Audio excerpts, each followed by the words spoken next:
آپ ایک کاروبار بھی کرتے تھے تو آپ کا کچھ مال آ رہا تھا جہاز کے ذریعے، ایک بندے نے خبر دی کان میں، حضور جہاز ڈوب گیا، فرمانے لگے الحمدللہ الحمدللہ۔ ڈوب گیا جناب، یہاں جہاز ڈوب جائے تو بندہ بھی ڈوب جاتا ہے۔ کہتے ہیں صاحب انتقال کر گئے، 10 لاکھ کا نقصان ہو گیا تھا، مال ڈوب گیا پورا جہاز ہی۔ فرمایا الحمدللہ، اور تم نے جلدی کی خبر دینے میں سبق پڑھا رہا تھا، کیوں مجھے دخل اندازی دی تم نے میرے کام میں، کیوں دخل اندازی کی؟ سب الحمدللہ۔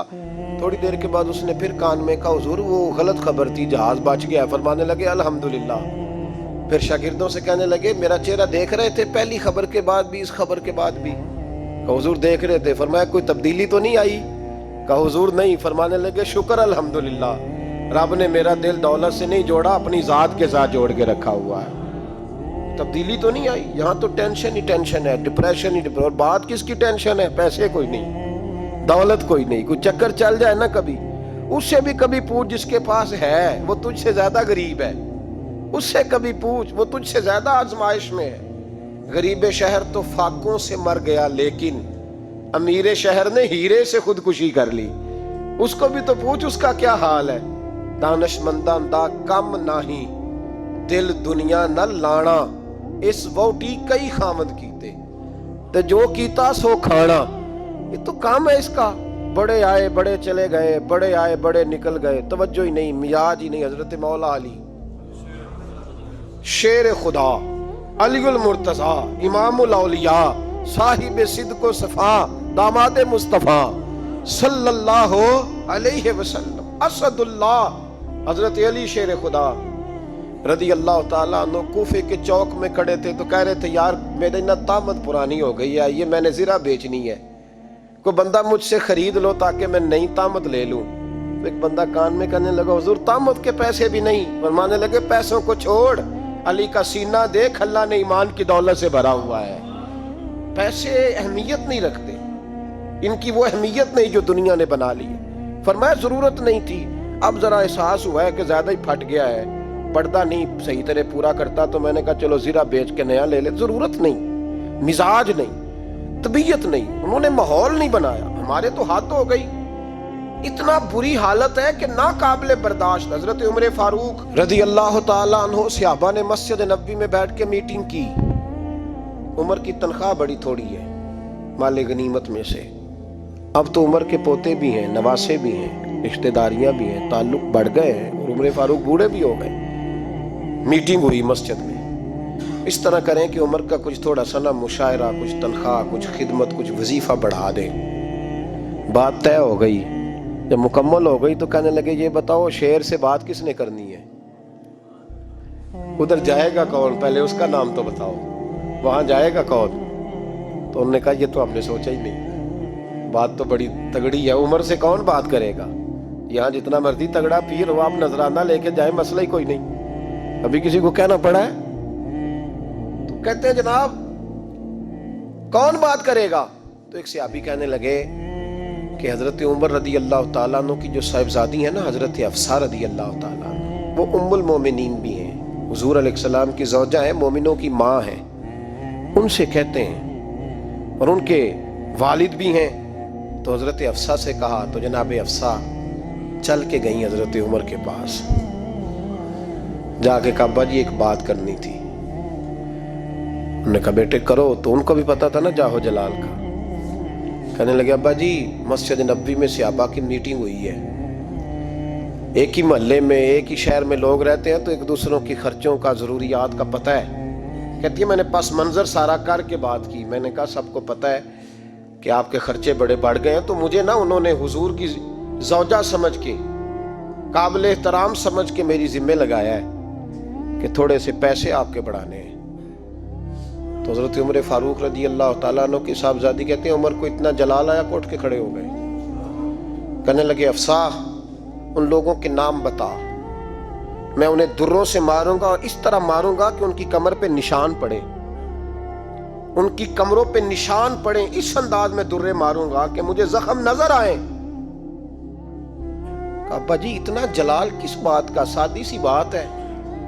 تو سیدنا عمر فاروق رو پڑے، کہنے لگے سادی سی بات ہے، میرے لیے مسجد نبی میں بیٹھ کے میٹنگ ہوتی رہی کہ عمر کو دولت دینی ہے. لوگوں نے یہ مجھے سمجھ لیا ہے, مسجد نبی میں بیٹھ کر میرے لیے یہ میٹنگ ہوتی رہی کہ عمر کو پیسے دینے ہیں, اس کو دولت کے ساتھ ہم نے نواز رہے. مسجد نبی میں میرے لیے کس کو یہ جرت ہوئی؟ فرمائے حفصہ کاش کہ تو میرے پاس پیغام لے کے نہ آتی, کوئی اور آتا اور پھر میں اسے دروں سے مارتا.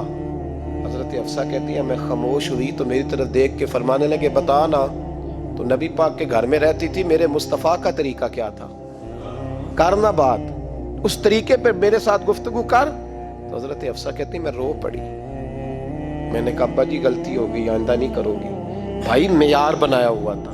آپ یقین کریں ہمارے تعلقات آپ شادی پہ دیکھ لیں, جو غریب رشتہ دار ہے اسے کون بنانے جاتا ہے, لیکن ساری برادری کٹھی اس کے دروازے پہ بیٹھی ہے, جس نے آنا ہے تو کچھ لے کے آنا ہے. ہر چیز دولت میں تلے گی, معیار ہی دولت بن گیا ہے, مقصود ہی دولت بن گیا ہے. اس پیسے نے, اس دنیا داری نے, دنیا دار پجاری زردے کتےاں دے گل ٹلی ہو, اتنا سخت رویہ لوگوں نے اپنا لیا, رشتوں کا تقدس نہیں رہا. ایک مجلس میں میں نے ایسا رنگ بھی دیکھا, ایک ایسا شخص جسے میں ذاتی طور پہ جانتا ہوں کہ عالم بھی ہے, پرہیزگار بھی ہے, نیک بھی ہے, وہ بھی بیٹھا تھا اور اس کے ساتھ ایک سیٹھ بھی بیٹھا تھا. لیکن جو لوگوں کا عقیدت کا رشتہ اس درویش کے ساتھ ہونا چاہیے تھا وہ سیٹھ کے ساتھ تھا. تو میں غور کر رہا تھا کہ یار قوم کا ذہن کس طرح کا ہو گیا, صرف اس کے ہاتھ میں پیسے, صرف دولت مند ہے. اس آدمی کی درویشی بھی گئی, علم بھی گیا, تقویٰ بھی گیا, صرف پیسے نہیں ہے اس کے پاس, تو وہ کونے میں لگا ہوا ہے اور اس سے لوگ بچ بچ کے سلام. اور میں کہا کرتا ہوں عقیدت کا پتہ چلتا ہی تب ہے جب اجتماع ہوتا ہے. اکیلے درویش بیٹھے ہیں تو سب جھک کے سلام لیتے ہیں, اور جب وہ 2 MNA کے بیچ, 3 MPA کے بیچ, 5-7 سیٹھوں کے بیچ بیٹھے گا, پھر تیری عقیدت کا پتہ چلے گا. پھر پتہ چلے گا تیرا اللہ کے بندے سے رشتہ کس طرح کا ہے اور دولت کے بندے کے ساتھ رشتہ کس طرح کا. ہمارے رویوں کے اندر یہ فرق ہے کہ ہم اس وقت آدمی کو تولتے ہیں کہ اس کے پاس دولت کس طرح کی ہے. وقت کے امیر تھے حضرت عمر بن عبدالعزیز, توجہ ہے میری بات پر. حضرت عمر بن عبدالعزیز بادشاہ تھے. اب ہم لوگوں نے بھی بچوں کا بہانہ لگایا ہوا ہے نا, بس جی وہ میں چاہتا ہوں بچوں کا کچھ بن جائے, تو بچے بالغ ہو گئے تو کرا نہ رجسٹریاں ان کے نام, فارغ ہو جاؤ, آ جاؤ مسجد میں چھوڑو. لیکن پھر بھی کنجیاں دینے کو دل نہیں کرتا, پھر بھی بابا جی کی پیالیوں سے مرنے کے بعد پیسے نکلتے ہیں, پھر بھی ان کے تکیے کے بیچ سے بھی کچھ وہ نوٹ نکل آتے ہیں جو اب چلتے بھی نہیں. گزر گیا زمانہ, یہ لگتے ہی نہیں. بزرگ ناراض نہ ہو جائیں, لیکن جو بات کر رہا ہوں بہرحال اس کے پیچھے کچھ پس منظر ہے. یہ بھی بہانہ ہے. بینک بیلنس اپنے نام, زمین جائیداد ساری اپنے نام, اور کمائی کس کے لیے کر رہا ہے؟ بچوں کے لیے. نام کس کا لے رہا ہے؟ بچوں کا. یہ کس طرح کا بچوں؟ بہانہ نہ لگاؤ, صاف کہو کہ اپنے لیے کما رہا ہوں, صاف کہو. کیوں بچوں کا نام لیتے ہو جب ہر چیز کی کنجی تو رکھی ہوئی ہے باندھ کے اپنے ساتھ؟ حضرت عمر بن عبدالعزیز بادشاہ تھے. آواز دی, گھر میں بیٹھے, بیٹی پانی کا پیالہ تو لاؤ. بیٹی خاموش ہو گئی. ساتھ والا کمرہ بیٹی کا. پھر آواز دی, بیٹے سن رہی ہو؟ کہ ابا جی سن رہی ہوں, پانی کا پیالہ دینا. بیٹی خاموش ہو گئی. تیسری آواز دی تو زوجہ پانی لے کے آ گئی. میں کہا حضور پانی. حضرت عمر بن عبدالعزیز کو غصہ آیا, کہنے لگے بچے کس لیے ہیں, وہ خود کیوں نہیں آئی؟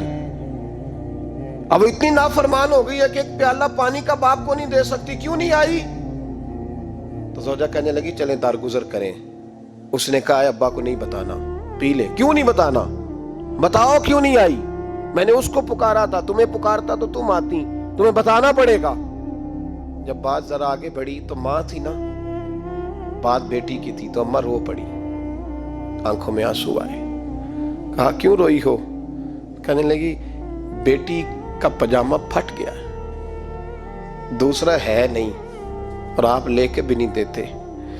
کمرے میں بیٹھ کے تو پجامہ سی رہی ہے, تو کہہ رہی تھی ابا کو بتانا نا, انہیں تکلیف ہوگی.